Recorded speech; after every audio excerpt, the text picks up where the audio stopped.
Well, hello, and thank you for joining me for another ITY video with top international executives. I have with me today Richard Gerdis. On my left, he's the VP of Enterprise Management, APJ at CA Technologies. And on my right, I have Ashok Vasan.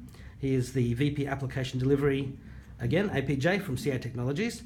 And we're here at CA Technologies Media and Analyst Summit. Also on my out-of-camera view is Susan Saul from IDG in Australia and New Zealand, who'll be asking some questions about the channel. I just wanted to welcome you both to the video interview, and just note that yesterday you both gave a presentation on the topic of DevOps, the collaboration force Awakens. Now I have that presentation recorded in full, both presentations recorded in full, and I'll have links to those in the article accompanying this video. But could you please just give us not only your definition of DevOps, but just launch into a short version of what it is you spoke about yesterday, and probably we'll start with you, Ashok, because you led it yesterday. Sure. Thanks, Alex. Good to see you again. Thank you. So yeah, DevOps has been gaining a lot of popularity, adoption across the region, and like I said yesterday, a vast majority of the people that we went and surveyed recently came back and said that it's something really important for them. It's important for a number of reasons. They found top line growth. They've seen better customer acquisition and retention. And they're seeing increased market share by adopting DevOps practices. And you were talking about how having the developers and the operations side of things together enables much faster delivery possibilities and capturing errors and things that should be updated sort of in a much faster way, so that the end product is much more coherent and faster to market. And higher quality. And higher quality, right. Most importantly. Yeah. And the big plus for businesses is that their budgets don't necessarily have to go up, because you're now trying to achieve more with the same level of IT assets that you had. So it's really powerful, and we at CA have established two distinct sort of pillars that are underpinning DevOps. One's called continuous delivery, which I'll talk about. And the other is Agile operations, which Richard will talk about. So continuous delivery is really the way which you talked about, is changing the way people are approaching the process of developing software and releasing it to market. It doesn't have to be a slow, waterfall type of approach. It does not have to be once a year release, or a very infrequent process. I mean, with mobile phones, people are used to much faster, quicker application delivery times. We've moved from the world of every 3 years to every 3 seconds, just about. Just about, yeah. And that's because the consumer is now driving that change, and it's really the consumerization of IT, where even the employees are asking for faster delivery of features. And as I was saying in a previous interview with Vic Mankoshan, in the modern world, instant gratification isn't instant enough anymore. So it's got to be before instant. That's it. So which requires a new new mindset, a new set of tools and capabilities. And clearly, over the past 2 or 3 years, things have evolved, matured, and DevOps is more exact science than it was. And it's here to stay. It's only going to get more widespread adoption. I think tools like service virtualization, API management, it's all going to change the way people have approached software development and testing. Are companies coming to you and saying, we want to join these two teams together, help us do it, or are they already doing that off their own bat? A little bit of both, actually. I've seen companies that have thrown away their old organization, reorganized with DevOps teams, and which is all focused around a particular outcome. So that makes it a self-developed model. There are also those which have retained the existing structures, but made common metrics, so people are working towards the same goals. So either way, we've seen success in those types of environments. Sure. And Richard? Yeah, so moving on to the Agile operations part, it's really about making the life of IT operations that much easier. We talk about speed, scale, and quality. And Alex, you've just mentioned how quick applications are delivered, as well as how quick people are to make changes. It's all about the customer experience, and you would have heard me talk about that intimately yesterday, right? We talk about maybe a 6-second rule. It's really a 3-second rule these days. If you if you don't have great quality experience, if you don't have a reaction time of an application within those 3 seconds, you're potentially going to go and download a new application. Sure, I think you were talking about the number one issue for people getting 1 stars was crashes. Yeah, so You know? yeah, people are brutal. Absolutely, in reviews, the number one word is crashes, and I know from my personal experience, there's a number of vendors out there that you can go and download the app instantaneously. We can do it now. Ultimately, it's that brand loyalty is almost moving now into customer experience loyalty. Are you getting that level of experience?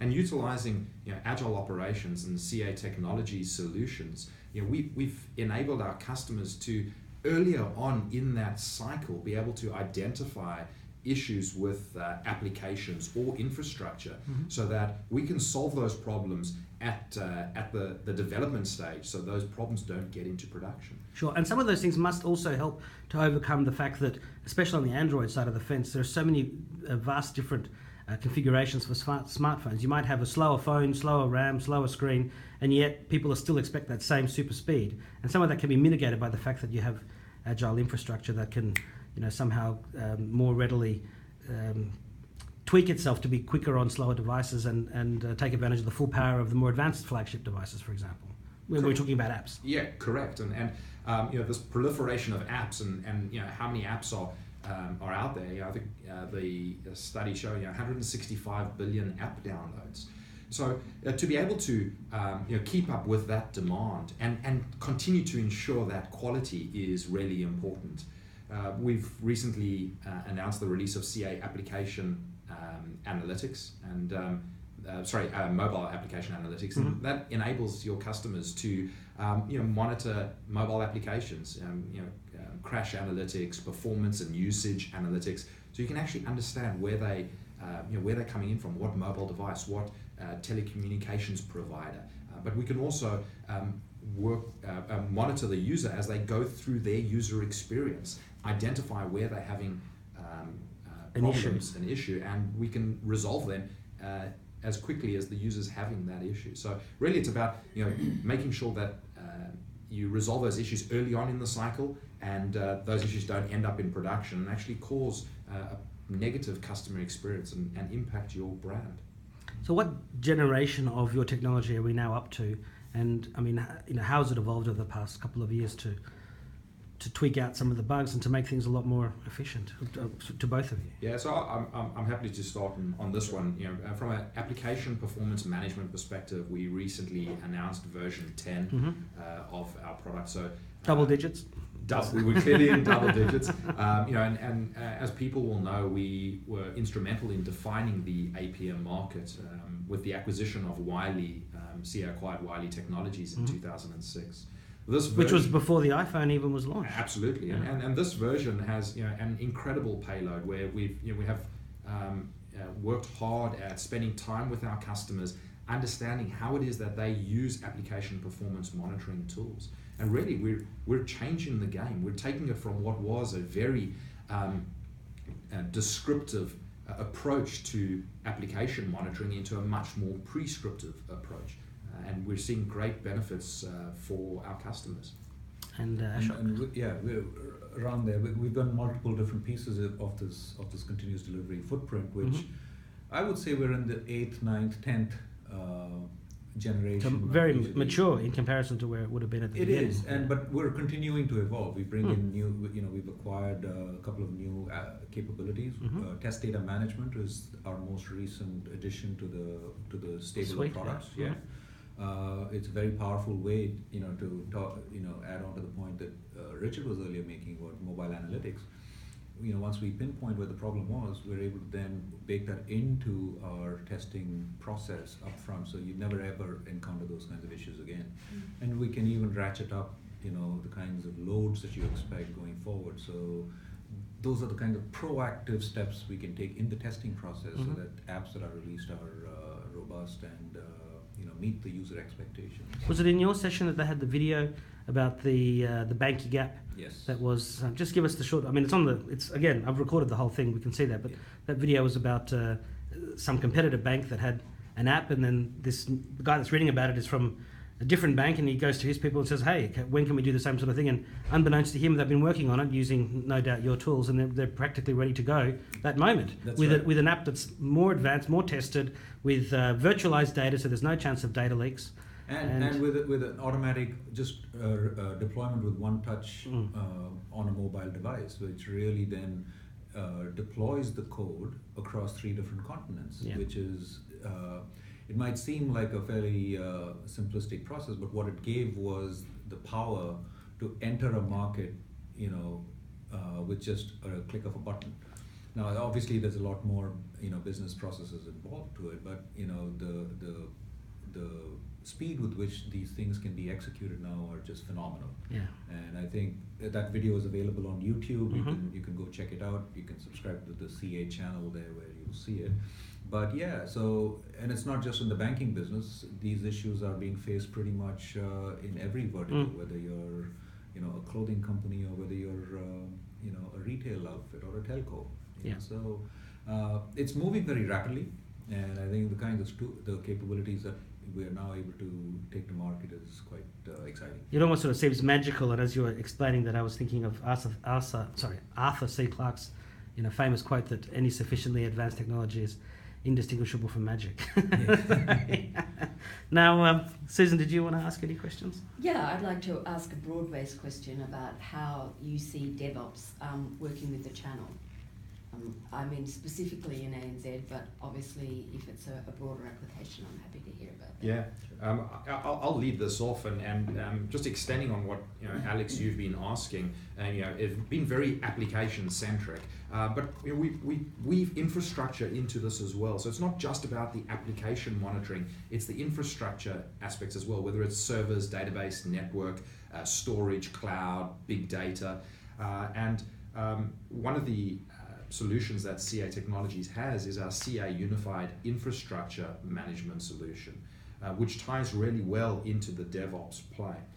What we're finding is an opportunity for managed service providers to take on the capability of unified infrastructure monitoring and provide that out to their customers. So we're working really closely with service providers to be able to extend reach and ultimately offer services which adds to their bottom line.